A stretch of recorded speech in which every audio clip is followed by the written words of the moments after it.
Bonjour. Dans cette vidéo, je vais parler un peu plus de ce que veut dire les doigts de régression. Si vous avez oublié comment faire une régression linéaire, référez-vous aux vidéos que j'avais affichées avant. Mais je voulais juste expliquer un peu ce que fait une régression sans donner les détails de comment c'est calculé. Alors, disons qu'on a le graphique, les données en bleu ici, et on va regarder à gauche. Les points en bleu indique les données d'une distribution particulière. Et puis la ligne rouge, c'est une droite de régression. La façon que la droite de régression est calculée généralement, c'est de manière de minimiser l'erreur verticale. Alors, pour chaque point, il y a une erreur ici. Si le point est sur la ligne, l'erreur est 0. Alors, dans ce cas, par exemple, ou dans ce cas. Mais dans d'autres cas, il y a une distance, que ce soit très petit ou que ce soit un peu plus grand, et c'est l'erreur verticale. L'idée de la régression, c'est de minimiser en général ces erreurs. Ce n'est pas toujours possible de parfaitement... alors, vous remarquez que sur la ligne rouge, il y a une X pour chaque valeur de X. La différence entre la valeur de Y de ce point marqué par une X et la valeur de Y du point bleu, on veut que cette erreur soit minimisée. Évidemment, ce n'est pas toujours possible de parfaitement minimiser toutes les erreurs, mais l'idée ici, c'est que si Y est notre valeur dépendante, on veut être capable de calculer la valeur de Y étant donné une valeur de X, c'est Y qui est susceptible à des erreurs. Alors, dans notre régression, on cherche à minimiser ces erreurs. Alors, si on minimise la distance verticale, c'est ce qu'on appelle une régression de Y sur X. C'est-à-dire, Y est la variable dépendante et X est la variable indépendante. Et on peut donc calculer les valeurs de Y étant donné les valeurs de X, de manière qu'on minimise l'erreur. Je vais aussi vous prenez votre attention à ce point ici, le point au milieu. La moyenne de la distribution sera toujours sur la droite de régression. Alors, ce point ici, ou un point sur le graphique généralement, sera le point où on a la moyenne des valeurs de X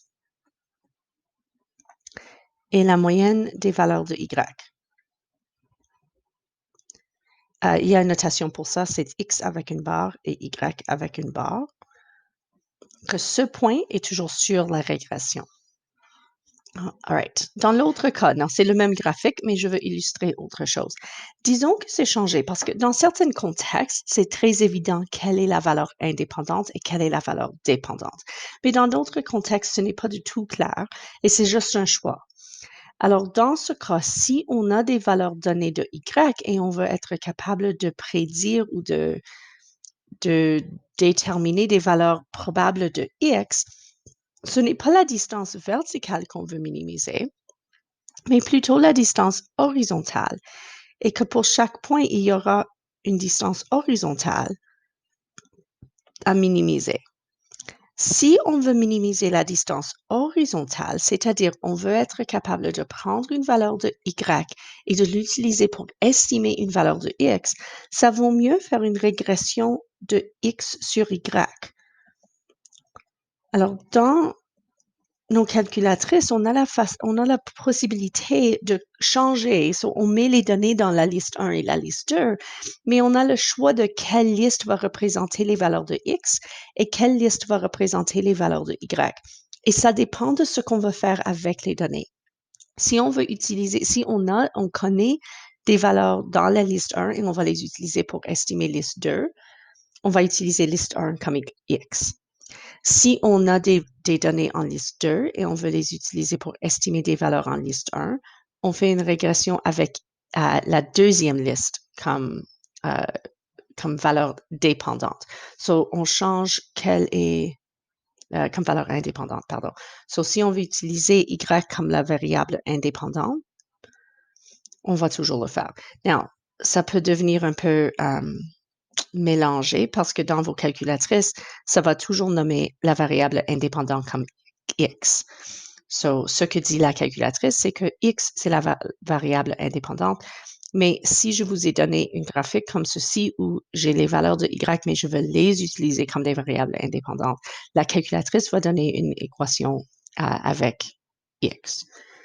OK, regardons un exemple particulier où c'est un choix personnel quelle variable est la variable indépendante. So, on a ici un lien, il y a un lien faible, mais on a quelques données où on a mesuré les étendues des bras des personnes et puis les hauteurs des personnes. Et c'est vraiment un choix aléatoire.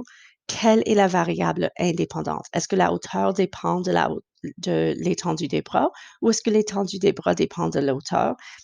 Ça pourrait être les deux. Alors, ici, j'ai déjà donné les deux droites de régression et on peut voir que ces deux droites sont différentes. So, si je veux faire une équation de régression de y sur x, c'est-à-dire x est ma variable indépendante, et j'ai utilisé L1 comme x et L2 comme y. So, c'est déjà défini. So, x va toujours représenter l'étendue des bras. Y va toujours représenter la hauteur. Dans cette première équation, x est le input. Alors, si je veux prédire la hauteur à partir d'une étendue des bras, je vais utiliser cette formule. Alors, disons que je dis soit une hauteur je veux une hauteur qui n'est pas dans cette liste, de 160 cm et je veux prédire l'étendue des bras. Non, pardon, soit pas une hauteur, une étendue de bras, soit une étendue des bras. Et on veut prédire la hauteur, c'est-à-dire je veux prendre une valeur qui vient de la liste 1, mais ce n'est pas dans la liste, et je veux prédire la valeur correspondante de la hauteur. Je vais utiliser cette première équation et substituer 160 cm égale x, parce que l'étendue des bras, c'est x. Et je peux donc faire le calcul. 0.404 fois 160 plus 103, et je trouve une prédiction d'à peu près 168. La hauteur, à peu près 168 cm. Ça, c'est une estimation parce que je vois ici, c'est pas trop fort. C'est très, très faible, en effet, la corrélation ici. Mais juste pour illustrer le concept. Alors, il faut vraiment être ne pas mettre trop de confiance dans cette estimation, mais quand même, c'est une estimation. Dans ce cas, il s'agit de ce qu'on appelle une interpolation. Une interpolation parce que ma donnée de x que j'ai utilisée est à l'intérieur des données qui sont ici. Alors, j'ai des données 158, par exemple, qui est un peu plus petit que 160, et j'ai plusieurs valeurs qui sont plus grandes que 160. Alors, les données sont à l'intérieur des données. Sont à l'intérieur. Mais l'extrapolation sera si je prends une valeur qui est à l'extérieur de ces données. Alors, l'extrapolation sera peut-être si je dis, OK, prédis la hauteur de quelqu'un avec une étendue de bras de 200 cm. C'est certainement pas impossible d'avoir une personne avec une étendue de bras de 200 cm, mais mes données de base n'incluaient personne avec une étendue de bras si grande. Alors, on ne peut pas dire pour certaines qu'une relation qui existe à l'intérieur de ces données va continuer si on a des données qui sont plus grands ou plus petits, honnêtement. So, l'étendue des bras d'une personne avec la hauteur d'une personne avec une étendue de bras de 50 cm, je ne sais pas si pour les bébés, cette relation, ce rapport continue. So, il faut vraiment, vraiment, vraiment faire attention avec l'extrapolation où les données sont à l'extérieur des données de base. OK. So, notez que si je change ma variable dépendante et indépendante, la corrélation ne change pas. Les données sont corrélées ou non, et dans ce cas, non, pas vraiment. Mais si je change pour que Y soit mon input, Là, si j'ai, par exemple, une hauteur, soit une hauteur de, disons, 165 centimètres. Je vous ai donné une valeur de Y. Cette valeur de Y est dans le même intervalle que les données qui sont ici. Alors, j'ai des données de 163 et de 167, alors autour de 165. Mais je vais utiliser une valeur de Y pour calculer une valeur de X. Je préfère utiliser la deuxième équation de régression parce que dans celui-ci, les erreurs horizontales, c'est-à-dire les erreurs sur X, sont minimisées. Alors, si je substitue mon 165 dans cette équation, et je fais 0,280 fois 165 et plus 123, j'ai une approximation pour une valeur de Y d'à peu près 169 centimètres. Si j'avais utilisé la première équation, disons, si j'avais substitué 165 dans la première équation et isolé, c'est-à-dire 165 moins 103, et puis ensuite divisé par 0,404, j'obtiens une valeur complètement différente. Dans ce cas, j'obtiens une valeur de 153.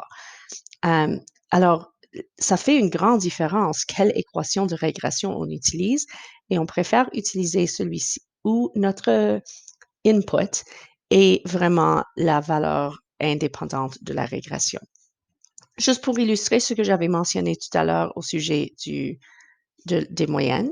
Dans ce cas, la moyenne des valeurs de X est 171,2 et 172,5 pour la moyenne des valeurs de Y.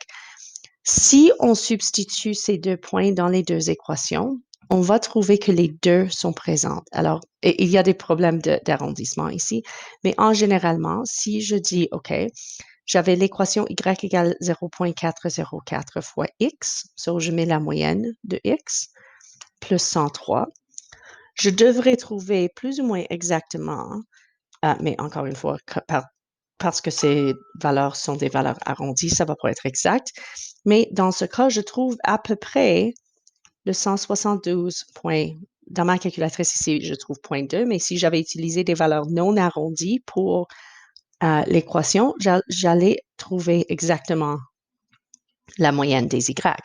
Et vice-versa, si je mets la moyenne de 172,5, c'est-à-dire la moyenne des Y, dans la deuxième équation pour essayer de prédire la valeur de X, encore une fois, avec la condition que c'est arrondi, alors c'est pas parfait. Dans ma calculatrice ici, si j'utilise les valeurs arrondies, je trouve 171,3.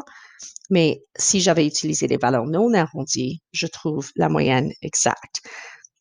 Tout ça pour illustrer.